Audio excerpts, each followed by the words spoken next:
Менин акыркы кездердеги аткаруу бийлик болобу, башка бир бийликтер болобу, ошолордун дарегине айткан адилеттүү сын пикирлерим себеп болду же алар үчүн ушул нерсе керек болду. Айтор 2 жумадан бери каралоо кампаниясы жүрүп жаткандан менин так кабарым бар.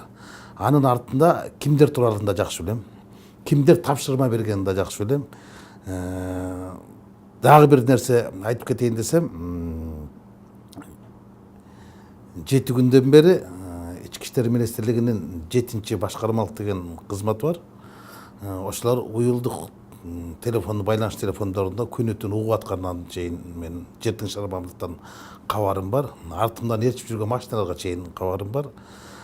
Бул эми каралоо кампаниясынын каты жүрүп жатканына менин акыркы кездердеги саясий көз карашым себеп болду окшойт. Бирок кандай болгон күндө дагы бул карандай калп болгону каралоо кампаниясы жүрүп жатканын айтып кетишим керек. Ал эми сиз айткан жанагы чалкан KG деген сайтка чыккан маалыматтарды өзүм окуп алып, бир чети күлкүм келди, бир чети болсо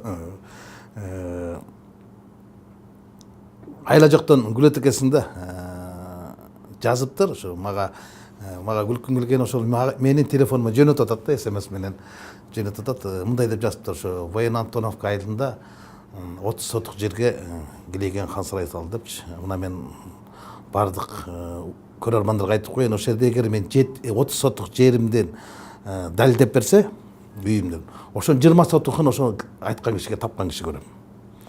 Анан үйү $500,000 дептир да.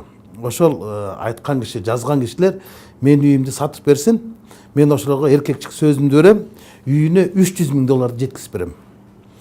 Анан 2015 жылы чыккан 570 $200,000 унаасы бар дейт. Айлам кеткен кудай. Менин 2005 жылкы чыккан эски унам бар. Эгер ошону $200,000 сатып берем десе, мен ошол кишинин 5 жолу бетинен өйүп $180,000 үйүнө жеткизип берем.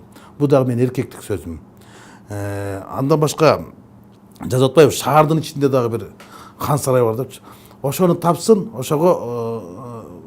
ошол күнү тапкан кишиге хан сарайым болсо өткөрүп берем. Анан дагы бир башка маалыматтар жазыптыр. Мени туура келбегенчи. Мен кайсы үйүм бар экенин, качан салганымды бардыгы эле билишет. Үйүмө барып жүргөндөр, журналисттер деле билет. Мени таанып билгендердин бардыгы билишет. Качан, кайсы убакта үй салганымды, каражатты каяктан тапканымды билер үчүн табышмак болсо да, мен таң калдым. Ошо рахмат, ошо сокулуктун жердештерим ошолордун бардыгы айтышты. Ошо журналисттер, аялдар келип ошол тегеректе сурап жүрүшөт. Ал тургай госрегистрге барышыптыр, сокулуктун айыл өкмөтүнө барышып сурашыптыр.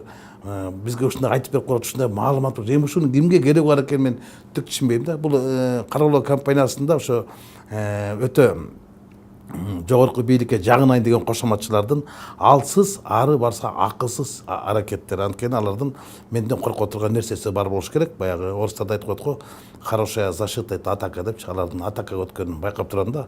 Бирок алар эртеби кечпей ачыкка чыгат. Мен муну ачыктайм.